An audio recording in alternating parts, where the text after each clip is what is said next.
In the shadowed mountain hold of Oakhaven, Elara moved like a ghost through the corridors she had scrubbed for 8 years. She was 23, an orphan of a forgotten war, and she had survived by perfecting a singular, desperate art: being forgettable. Be useful, be fast, be invisible, her mother had whispered with her final breath, moments before the village torches had turned the night into a screaming orange nightmare. Elara lived by those words. She kept her head down, her shoulders hunched, and her voice locked away in a chest deep within her soul. Above the central courtyard, a streak of living mercury circled the sky. It was Cinderwing, the Great Silver, a dragon of legend who had, for 3 grueling weeks, rejected every highborn warrior and decorated general in the kingdom of Tyrannos. Elara didn't care about the dragon trials, nor did she care that the Alpha King, Julian Vane, was growing increasingly volatile as his kingdom's greatest defense remained unbonded. Her only concern was the heavy bundle of soiled linens in her arms. If she didn't reach the laundry before the noon bells, Matron Halloway would dock her pay again, and Elara was already 2 meals short of a full week. The mountain air was thin and bit at her lungs. She quickened her pace, weaving through the throng of armored men and whispering courtiers. She was a nobody, a shadow in a rough wool tunic, exactly as she intended to stay. But as she neared the great stone archway, the air suddenly vibrated. A sound like tearing metal echoed off the peaks. Not a roar of anger, but a cry of profound, jagged loneliness. Elara flinched, or her grip tightening on the sheets. Against her better judgment, she looked up. The dragon was massive, his scales shimmering like polished coins under the pale sun. He dived, his wingspan casting a terrifying shadow over the courtyard. The crowd scattered, shouting in alarm. Elara tried to run, but the impact of the beast landing shook the very foundations of the castle. She stumbled, falling to her knees as a cloud of grit and ancient musk enveloped her. When the dust settled, Elara found herself staring at a wall of silver. The dragon had landed directly in her path. His head, larger than her entire body, lowered until his snout was inches from her face. His eyes were not the predatory slits she expected. They were vast pools of molten amethyst, swirling with a terrestrial intelligence that seemed to reach into her mind and pull at the threads of her secret history. Little one, a voice resonated within her skull, warm and ancient, smelling of ozone and rain. I have waited a lifetime for a soul that knows how to hide. The linens fell from Elara's nerveless fingers. The courtyard fell into a suffocating silence. High above on the observation balcony, Julian Vane stood, his gray eyes wide with a mixture of shock and burgeoning fury. For 3 weeks he had offered Cinderwing the finest bloodlines in the realm. Now the Great Silver was bowing, actually lowering his horns to the stone, in front of a laundry maid. "Move!" Elara screamed at herself internally. "Run! Be invisible!" But her legs were leaden. The dragon's presence wrapped around her like a silken cloak, shielding her from the sudden cacophagous of shouting guards and outraged nobles. "Seize her!" The voice was low, but it carried the weight of a mountain. The crowd parted like a receding tide, revealing the Alpha King. Julian Vane strode toward her, his black cloak billowing. Up close, he was a tempest in human form. His features were sharp, handsome in a way that felt dangerous, and his presence radiated a heat that made the mountain chill vanish. He stopped 3 paces away, his gaze cataloging the dirt on her face and the frayed edges of her sleeves. "She is a servant, sire," a commander stammered, rushing forward. "A mistake. The beast must be confused by the scent of the linens." "Cinderwing is never confused," Julian said, his eyes never leaving Elara's. "I have watched men of valor tremble before him. This girl, she isn't trembling. She's listening." He stepped closer, leaning in until Elara could see the flecks of silver in his storm-colored eyes. "What did he say to you?" Nothing, Elara whispered, her voice cracking. I'm just a maid. Please, I have work to do. You lied, Julian murmured, a strange, dark fascination crossing his face. I saw your expression. You felt him. He turned to his guards, his voice snapping back to a king's command. Bring her to my private sanctum. Gently. If a single hair on her head is harmed, I'll have your hands. As they led her away, Elara felt the dragon's mind pulse with a protective hum. Do not fear the wolf, little one. He is merely a hunter who has forgotten he is also prey. The king's sanctum was a room of dark wood and endless scrolls, perched high in the north tower. When the doors clicked shut, whilst leaving Elara alone with Julian, the silence felt heavier than the mountain stone. Julian didn't sit behind his desk. He paced, a restless energy vibrating off him. For 3 years my sister Isadora has been missing, Julian began abruptly, stopping to look out the window at the dragons circling the peaks. Taken by the Shadow Sect during the Raid of Crows. Cinderwing was with her that night. He saw where they took her, but he has refused to share the memory with anyone. He has refused to bond with any writer who could bridge the gap between dragon thought and human speech. He turned to Elara, his expression softening into something raw. Grief. You have the spark, don't you? The old blood. The dragonkin who were hunted into extinction. They weren't hunted into extinction, Elara said, and her defensive walls crumbling under the weight of his honesty. They were murdered by people who were afraid of what they couldn't control. My mother was one of them. Julian flinched. I know the history of my ancestors is stained. I cannot change the past, but I can offer you a future. Help me find my sister. Bond with Cinderwing, enter his memories, and tell me where she is. In return, I will give you anything. Gold, a title, your own estate, far from here, where no one will ever find you. Elara looked at her hands, calloused, red from lie and shaking. And if I refuse? Julian walked toward her, and for a moment the king disappeared, leaving only a man who was drowning in his own helplessness. Then you walk out that door. You go back to your laundry, and I continue to watch my family line wither into nothing. I won't force you. Oz Elara. A forced bond is a poison to the dragon and the rider alike. He speaks the truth, Cinderwing's voice drifted from the roosting balcony outside. His heart is heavy with a promise he cannot keep. His sister lives, but her light dims. Elara looked into Julian's eyes. She saw the same loneliness there that she had felt every day for 8 years. She saw a man who would burn the world down to save one person, yet was willing to let his only hope walk away if it meant preserving her agency. 7 days, Elara said. I will give you 7 days to find your sister. After that, I want a new name and a life where I never have to touch a scrub brush again. Julian reached out, his hand hovering near hers before he pulled a small dagger from his belt. He sliced a shallow line across his palm. A blood oath, then, unbreakable. My word, as Alpha.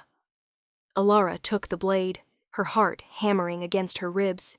She cut her own palm and pressed it against his. The moment their blood mingled, a shockwave of energy blasted through her. It wasn't just the magic of the oath. It was a visceral, soul-deep recognition. The world narrowed until there was only the sound of his heartbeat syncing with hers, 2 jagged rhythms finding a single, perfect cadence. Elara gasped, her vision blurring with colors she had no names for. Julian's grip tightened, his eyes widening as he felt the same tether snap into place. Mate, the dragon whispered, a sound of profound satisfaction.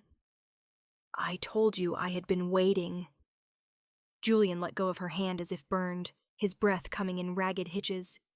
Tomorrow, he rasped, his voice thick with an emotion he couldn't hide. We begin tomorrow. Elara fled to the quarters she had been assigned, her palm stinging and her mind reeling. She was a maid. She was a nobody. And yet she had just bound her soul to a king and a dragon in a single afternoon.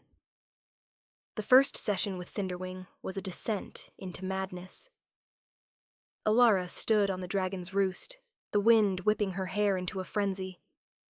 Julian stood behind her, his hands resting lightly on her shoulders to steady her. As she pressed her palms against Cinderwing's scales, the world dissolved. She was no longer Elara. She was silver scales and wind. She was fire and ancient memory. She saw the night of the raid. She saw the black-clad sorcerers of the Shadow Sect using forbidden glass magic to blind the dragons. She saw a young girl with Julian's eyes being dragged into a carriage, marked with a crest of a weeping willow. "The Willow Estate," Elara gasped, snapping back into her body. She collapsed into Julian's arms, her skin burning with the residue of dragonfire. "Your uncle, Lord Malachor, his estate in the Southern Vales. He didn't lose her in the raid. He took her." Julian's face transformed. The heat she had felt before became a cold, terrifying frost. "Malachor. He has sat at my table for 3 years, comforting me while he kept my sister in a cage. He's using her," Elara said, clutching Julian's shirt as the visions continued to pulse behind her eyes. "He's trying to siphoning her royal blood to power the glass magic. He wants to enslave the dragons, Julian. He's already started on a smaller one, a bronze juvenile. It's dying." The next 3 days were a blur of preparation and recovery. Each time Elara entered the memories, she grew weaker, the bond draining her physical strength even as it sharpened her magic. Julian was a constant shadow by her side. He brought her broth, he sat with her through the nightmares, and he spoke to her not as a king to a tool, but as a man to his equal. On the 4th night, they sat on the balcony overlooking the moonlit valley. "You don't have to go to the Vales," Julian said, his voice low. "Now that we know where she is, I can take the vanguard. You've done enough." "The bronze dragon is still there," Elara replied, looking at the silver ring Julian had given her to stabilize her magic. "You can't free a dragon with swords, Julian. You need a speaker. If I don't go, that dragon dies. Oh, and Malachor finds a way to use that power against you." Julian turned to her, the moonlight carving deep shadows into his face. "I promised you a life of peace. If you go into battle for me, I am breaking that promise." "I'm not doing it for you," Elara said, stepping closer until she could feel the heat of his body. "I'm doing it for the girl I used to be, who had no one to speak for her. And I'm doing it because I don't think I want to disappear anymore." Julian reached out, his fingers tracing the line of her jaw with agonizing slowness. "Elara, the bond, I felt it the first day, but I want you to know that it doesn't dictate my heart. I would have chosen you even if the stars hadn't." He kissed her then, a desperate, hungry collision that tasted of salt and wood smoke, and it was a promise of a future that neither of them was certain they would live to see. They struck the Willow Estate at dawn. Cinderwing dived from the clouds, a silver bolt of vengeance.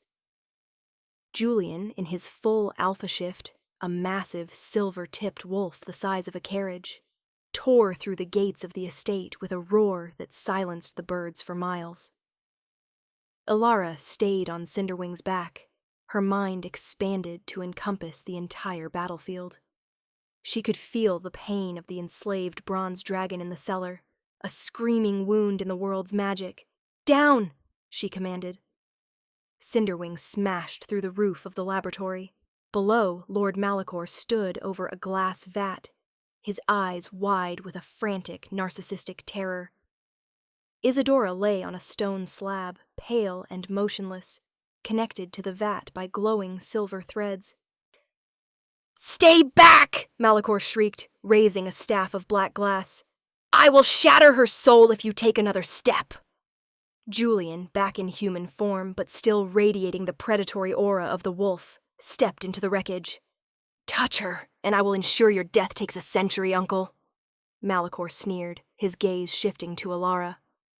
"The little speaker. You think you're a hero?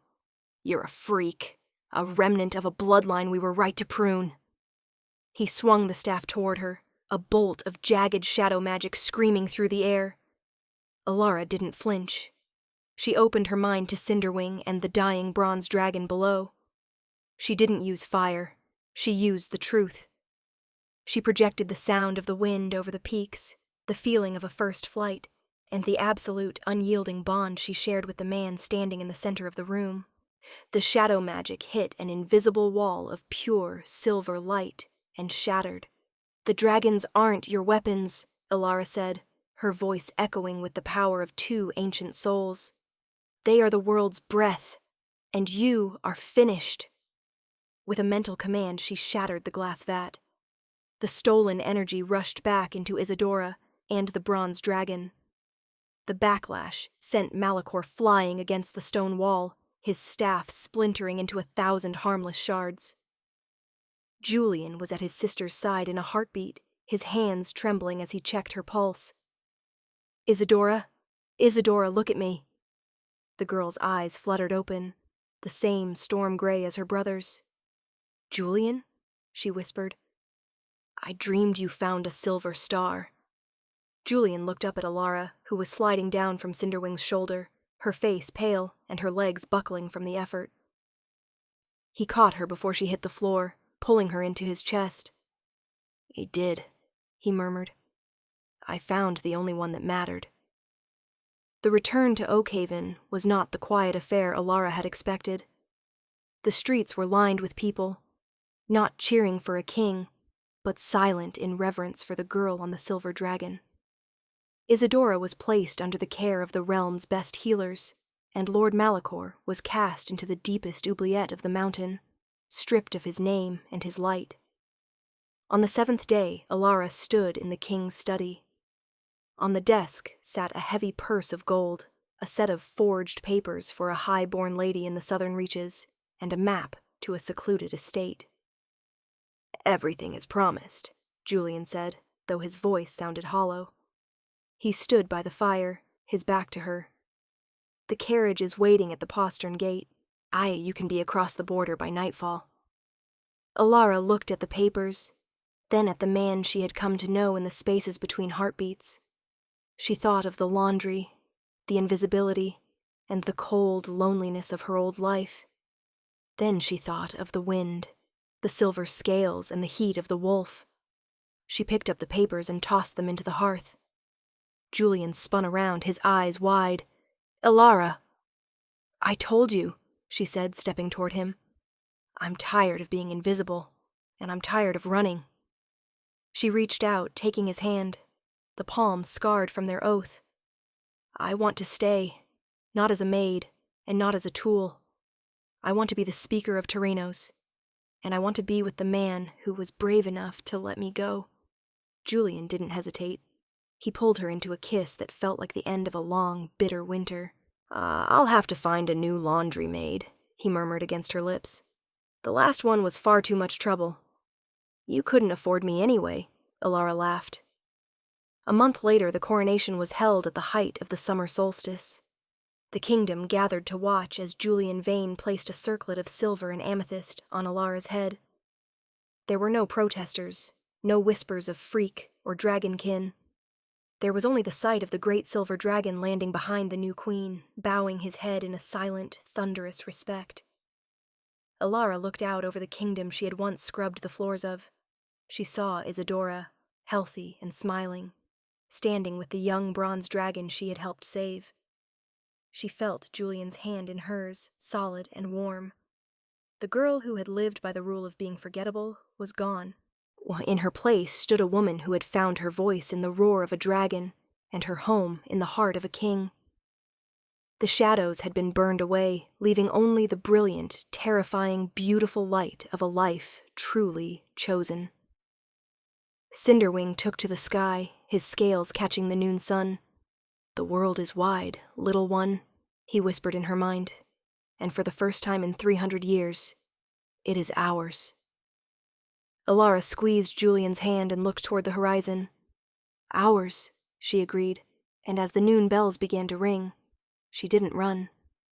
She stood her ground, radiant and visible, finally and forever free. The mountain air was no longer cold. It was the breath of a new age, and she was ready to lead it. Every step she had taken in the dark had led her here, to the light, to the wolf, and to the fire. She was no longer a shadow. She was the flame. As the ceremony concluded, the people of Tyrannos began to chant a name, not a title, not a rank, but the name of the girl who had saved their princess and their magic. Elara! Elara! The sound rose like a tide, echoing off the peaks and carrying down into the valleys. Julian leaned down, whispering in her ear, "They see you now." Elara smiled, watching a group of children pointing at Cinderwing in wonder. "Yes," she said softly, "they do." And for the first time in 23 years, she wasn't afraid of being seen. She was proud of it. The laundry maid was dead, the dragon queen had risen, and the world would never be quiet again. The silver dragon circled once more, a living testament to the power of a single soul brave enough to stop hiding. Together, they watched the sun begin its slow descent, knowing that the night no longer held any terrors they couldn't face together.